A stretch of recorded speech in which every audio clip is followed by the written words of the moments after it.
Hey guys, it's Krystle back at it again with another video. By popular demand today, I'm going over my top 3 college application regrets. Have you ever felt really stressed about applying to college and felt like every little detail had to be perfect?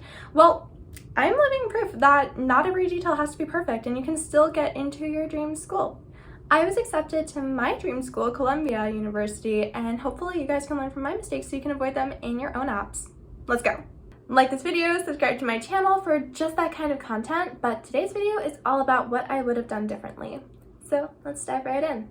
So first up, I feel like my whole existence on YouTube is kind of like the summer programs girl. I'm always telling people about summer programs for academics and different kinds of prestigious programs that can help you with college admissions, help you follow your passions, the works. Some of the first videos I ever made were about my experiences at the Telluride Association summer program, how to get into the Iowa Young Writers Studio, all that kind of thing. I just got on TikTok and people were commenting, oh my gosh, you're the girl who makes the task videos.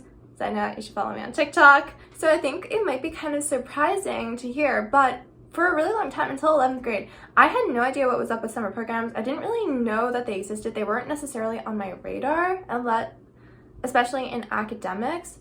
So before then, I was really just winging it. I really wish I had known about academic summer programs before 11th grade because then I would have had the opportunity to go to so many more than I actually did. So I think what did work out well is before I really learned about these structured programs, I thankfully, somehow little baby high school Krystle was really driven and motivated to spend her summers wisely. So for the first 2 summers of high school, summer after 9th grade, summer after 10th grade, I actually structured my time and wrote a novel each summer. I would block out hours. I would go outside so I could at least enjoy the warm weather, and I would type and type and type until my fingers were sore. And I would say, no, I can't go to the pool today. I can't go to the beach. I can't do whatever. I have to write. I was very committed to it. I also kind of accidentally fell into attending a music summer program the summer after 10th grade, the Philadelphia International Music Festival. I really enjoyed it. It was really good. And it turned out to be a prestigious music festival. I didn't know too much about it. I was just there having a great time, vibing. And thankfully, like I said, these things sort of worked themselves out. But I really wish that I had just been more aware so I can make those really deliberate decisions and be able to go to more summer programs, because I was very fortunate to be accepted to a lot of my dream programs the summer after 11th grade. TASP, Iowa, the Kenyon Review Young Writers Workshop. There are a few others, like the Boston University Tanglewood Institute, which was for music, and I could only go to TASP because they were all really long, and TASP was 6 weeks, and the one I wanted to go to most. I just wish I didn't have to make that decision, so I don't want you guys to have to either. If you're watching this and you're younger, please start researching summer programs now. Watch my videos. Email me. I will help you out. Speaking of things like music, I also just full-on forgot that I did certain activities throughout high school, so I didn't even think to list them on my activities section in the Common App. It turned out okay. Once again, I had a bunch of different activities that I did, so I did have to be really picky about which ones I was putting on, but I wished I had remembered a few others so that I could be really deliberate and just make sure I was choosing exactly the best foot that I wanted to put forward for Columbia. Like, I actually played for a short while with the New Jersey Youth Symphony, forgot to put it on. I straight up did sociolinguistics research with my Spanish professor last year of high school. I have a video with her up on my channel. She's awesome. She actually works with my tutoring and academic consulting company now. You should go watch it. You should email us. Awesome.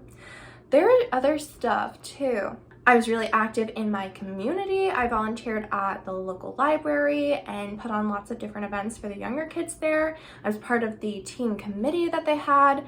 And I just forgot about all 3 of those. And I don't know necessarily which ones I would have put on my application. Definitely New Jersey Youth Symphony if I had thought of it. But I still wish I had had that ability to make the decisions with all the information available to me.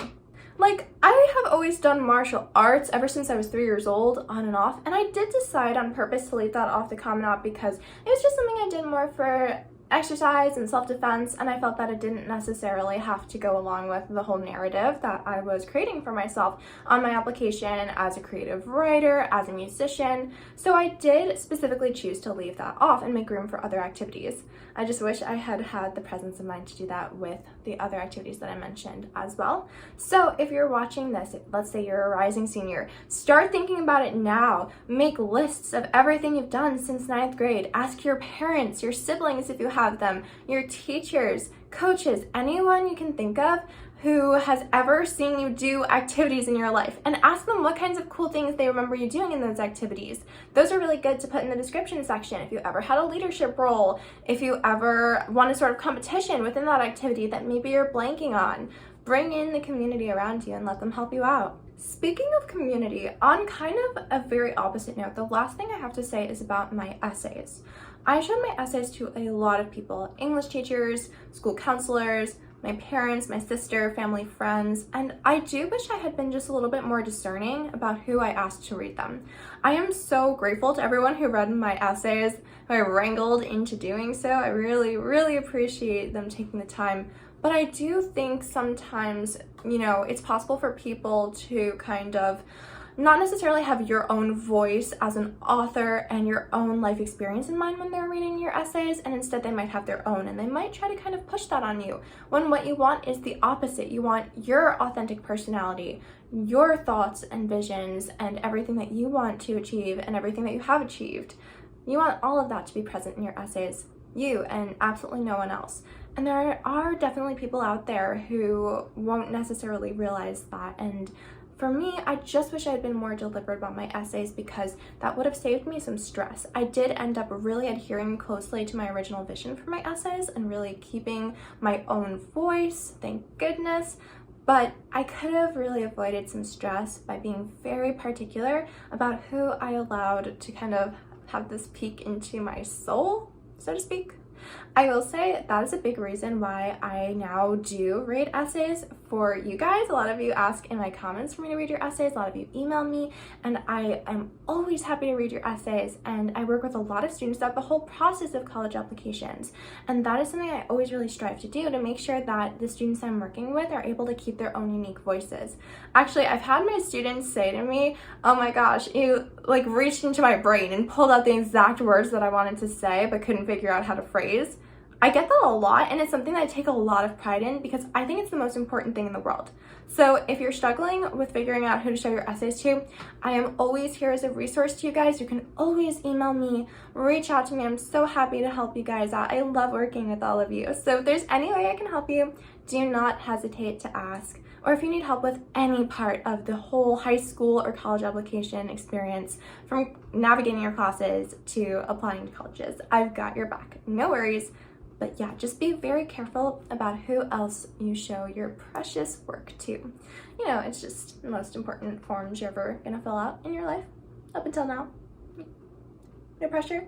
So those are the things I regret about my college application.